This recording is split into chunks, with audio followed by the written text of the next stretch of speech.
Assalamualaikum warahmatullahi wabarakatuh. Salam sejahtera untuk kita semua. Selamat pagi kelas 10 Teknik Elektronika Industri. Ini adalah pertemuan pertama kita untuk mata pelajaran kerja bengkel dan gambar teknik. Adapun kompetensi pertama yang akan kita bahas yaitu menerapkan keselamatan dan kesehatan kerja atau K3 berdasarkan OSHA. Apa yang dimaksud dengan OSHA? Nanti akan kita bahas. Sebelumnya, Bapak sudah membagikan kompetensi dasar di classroom yang akan kalian capai untuk mata pelajaran kerja bengkel dan gambar teknik, baik semester 1 dan semester 2. Kalian boleh belajar dari berbagai referensi, baik dari YouTube atau dari internet, dari buku, selama itu masih berkaitan dengan kompetensi dasar tersebut.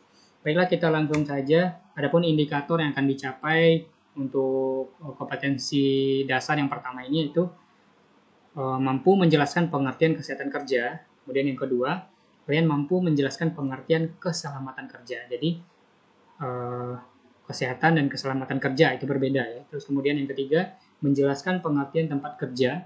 Yang keempat, menjelaskan tujuan kesehatan dan keselamatan kerja atau K3. Yang kelima, menjelaskan penerapan K3 menurut OSHA. Yang keenam, mendeskripsikan standar penerapan OSHA. Yang ketujuh atau yang terakhir yaitu membuat poster tentang K3 menurut OSHA.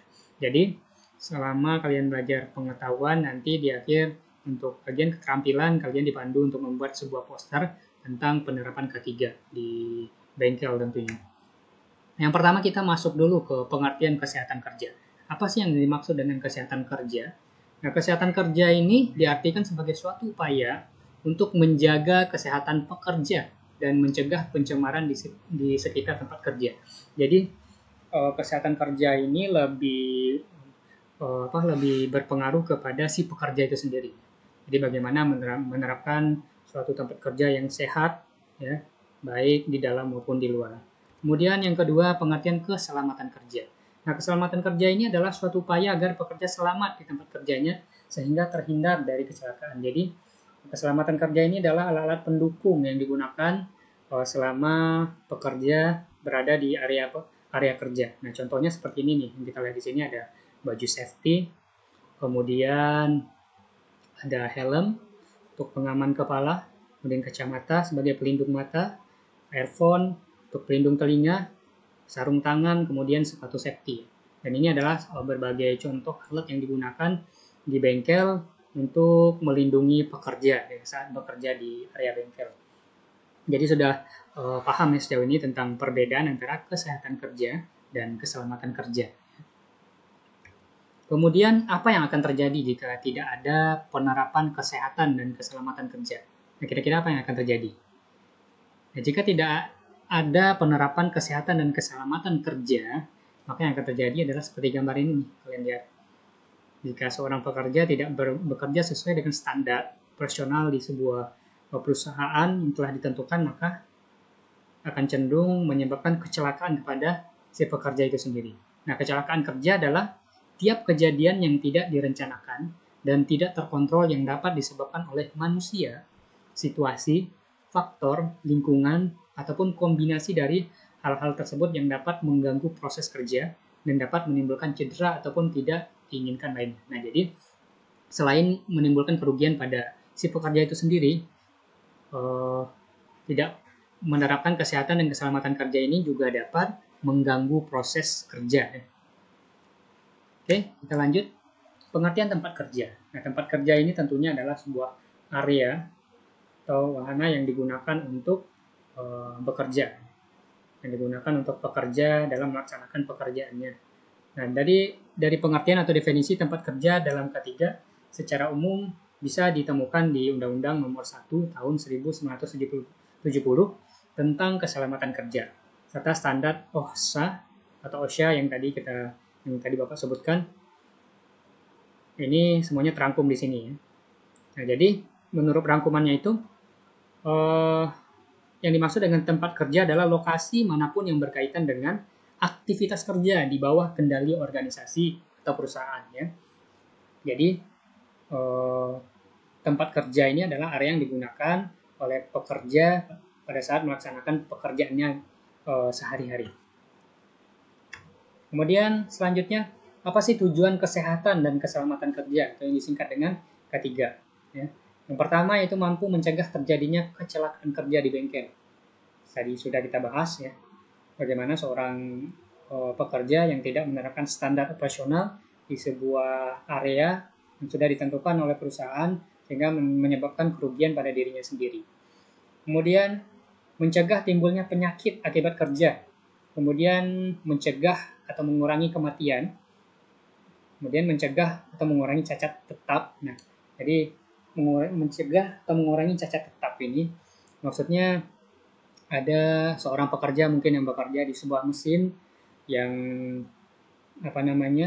dengan suhu atau temperatur yang tinggi, ya kalau mereka tidak bekerja secara hati-hati ini bisa saja menyebabkan kecacatan ya pada fisik mereka ya. Terus kemudian tujuan ketiga adalah meningkatkan dan mengamankan produksi industri dan pembangunan, dan terakhir itu menjamin kegembiraan dan semangat kerja. Nah, inilah di antara tujuan dari ketiga diterapkan di sebuah perusahaan. Sejauh ini bisa dipahami ya, betapa pentingnya kesehatan dan keselamatan kerja diterapkan di bengkel. Kemudian apa sih syarat-syarat pelaksanaan ketiga? Syarat pelaksanaan ketiga ini adalah tentunya mencegah dan mengurangi kecelakaan. Terus kemudian membuat jalan penyelamatan atau emergency exit.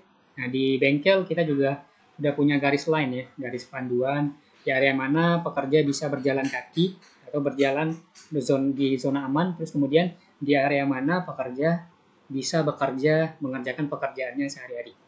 Nah, ini bisa masuk ke dalam pembuatan jalan penyelamatan. Terus kemudian memberikan pertolongan pertama atau first aid atau P3K.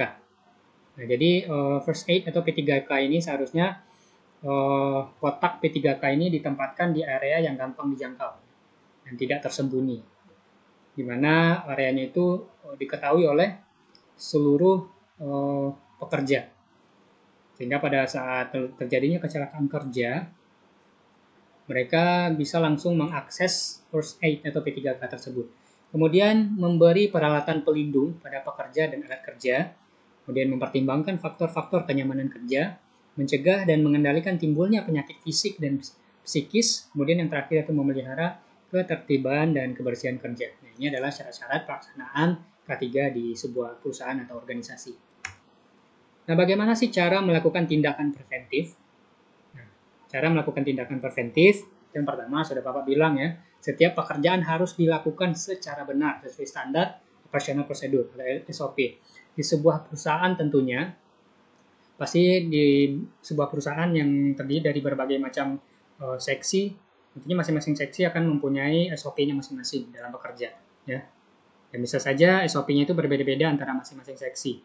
Terus kemudian, pada setiap mesin, itu pasti mempunyai work instruction atau yang disingkat dengan WI. Nanti pada saat kalian sudah terjun ke perusahaan, kalian akan tahu apa sih yang dimaksud dengan SOP, standar operational procedure, terus kemudian work instruction. Seberapa penting itu diterapkan di sebuah perusahaan, ya. Jadi SOP dan work instruction ini adalah tindakan preventif yang dilakukan untuk melindungi pekerja dari kecelakaan kerja. Kemudian menyiapkan dokter kesehatan, terus kemudian dilakukannya pelatihan P3K bagi semua SDM, bisa saja dengan memberikan pelatihan, ya, atau memberikan petunjuk misalnya di area kerja, kemudian pendidikan dan pelatihan tentang potensi dan terus memberitahukan tentang bahaya akibat kerja. Nah, ini OSHA yang paling penting. OSHA ini adalah singkatan dari Occupational Safety and Health Administration. Ini adalah bagian dari Departemen Tenaga Kerja di Amerika Serikat yang dibentuk di bawah Undang-Undang Keselamatan dan Kesehatan yang ditandatangani oleh Presiden Richard M. Nixon pada 29 Desember 1970. Jadi OSHA ini secara garis besar gunanya adalah sebuah badan hukum ya atau organisasi yang digunakan untuk melindungi pekerja, ya. Yang digunakan untuk melindungi pekerja, dan ini didirikan di Amerika Serikat pada tanggal 29 Desember 1970. Sementara di Indonesia sendiri, penerapan K3 ini tertuang dalam SM3K Permenaker nomor 5 ya, tahun 1996 tentang Sistem Manajemen Kesehatan dan Keselamatan Kerja. Nah, jadi ini sifatnya hanya peraturan yang diterapkan di Indonesia, terus kemudian ini sifatnya lebih global ya. OSHA ini sifatnya lebih global. Jadi OSHA ini tujuannya adalah untuk melindungi pekerja pada saat melaksanakan pekerjaannya.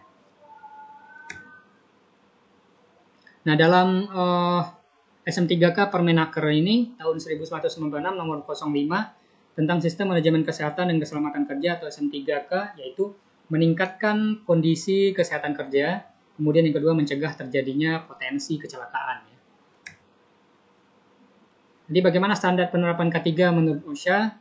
Adanya komitmen perusahaan tentang K3, adanya perencanaan tentang program-program K3, operasi dan implementasi K3, pemeriksaan dan tindakan koreksi terhadap pelaksanaan K3 di perusahaan, serta pengkajian manajemen perusahaan tentang kebijakan K3. Nah, inilah sebegitu pentingnya K3 diterapkan di sebuah organisasi atau perusahaan gunanya untuk melindungi pekerja. Jadi ini penting kita ketahui agar pada saat kita terjun nanti ke perusahaan kita sudah sedikit banyaknya kita sudah tahu tentang keselamatan kerja, prosedur keselamatan dan kesehatan kerja di sebuah perusahaan. Nah, mungkin ini saja untuk penjelasan pertemuan yang pertama. Silakan nanti dibaca lagi materinya, dan ada soal post-test di materi di PowerPoint yang akan Bapak bagikan di Classroom. Silakan nanti kalian baca. Silakan dibaca-baca, dijawab sendiri. Minggu depan akan kita bahas. Terima kasih atas perhatiannya. Assalamualaikum warahmatullahi wabarakatuh.